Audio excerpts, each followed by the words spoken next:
Hello, this is Sim Racing Corner, and this is a review for a mini wireless keyboard with a built-in trackpad. This was picked up from Banggood. I've dropped a link in the description if you are interested in the product. I've been using this device for a couple of weeks as my keyboard and for mouse navigation while sim racing. Like many of you sim racers out there, I have a dedicated sim racing rig that's evolved over the years. And something we all have to deal with is adding an accessible keyboard and mouse to the setup. For me, it ended up being a repurposed monitor arm and some MDF board to hold the keyboard, and a trackball that's placed on the tabletop, which I can reach between my Derek Spears button box and direct drive wheel motor.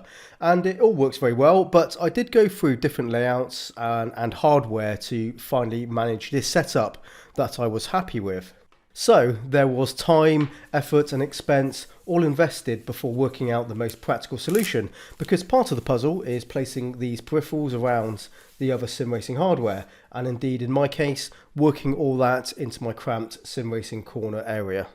And now, after using this setup for a considerable time, which I can't complain about, it works very well, I've suddenly realised how little I do use a mouse and keyboard while sim racing. Of course, you need these controllers to launch games and navigate menus, etc.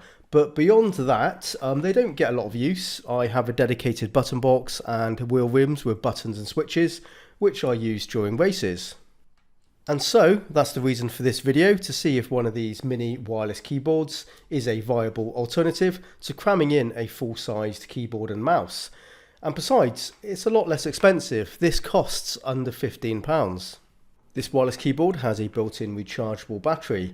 The little dongle I pulled out of the top plugs into any spare USB port, and it syncs automatically with the keyboard, providing the wireless connection to your PC.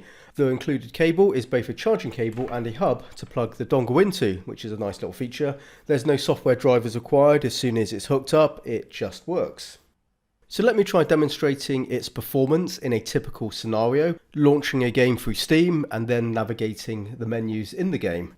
The trackpad is responsive and accurate. Of course, being small, it can be a bit fiddly to move the mouse cursor from one end of the screen to the other. I should also mention the trackpad doesn't work with gloves on either. And indeed, operating the small keys wearing gloves isn't an ideal situation, but still possible. The keys are rubber and have a tactile feel when pressed. The compact size lets you hold it in both hands, leaving your thumbs free to do the work. I found it to be very comfortable to hold and operate the keyboard, so yeah, no problems there. When this mini keyboard arrived, I charged it just once and left it switched on, and it's still running off that original charge 2 weeks later, and that's because it has a standby mode. After a few minutes of inactivity, it will power itself down, and pressing any key, it springs back into life. There's no lag on reconnecting, it's working immediately, though there is a power switch on the side. I found another use for my 3D printed smartphone holder here. The mini keyboard simply fitted perfectly between those elasticated jaws, and I was still able to operate the keyboard, so that was quite handy. In short, a very practical mini keyboard that gets the job done, and very well made. It's nice and solid. So just a quick video throwing out an alternative idea that solves the problem and expense of trying to shoehorn in a full-size keyboard and mouse controller into your sim rig setup if you don't actually need one. I think it works rather well. So I hope you found this useful. Don't forget to like and subscribe. New videos are posted on Mondays, Wednesdays and Fridays. Usually, so be sure to hit the channel regularly if you want to catch up on my latest ideas. I will be back soon, so happy simming out there, and bye bye for now.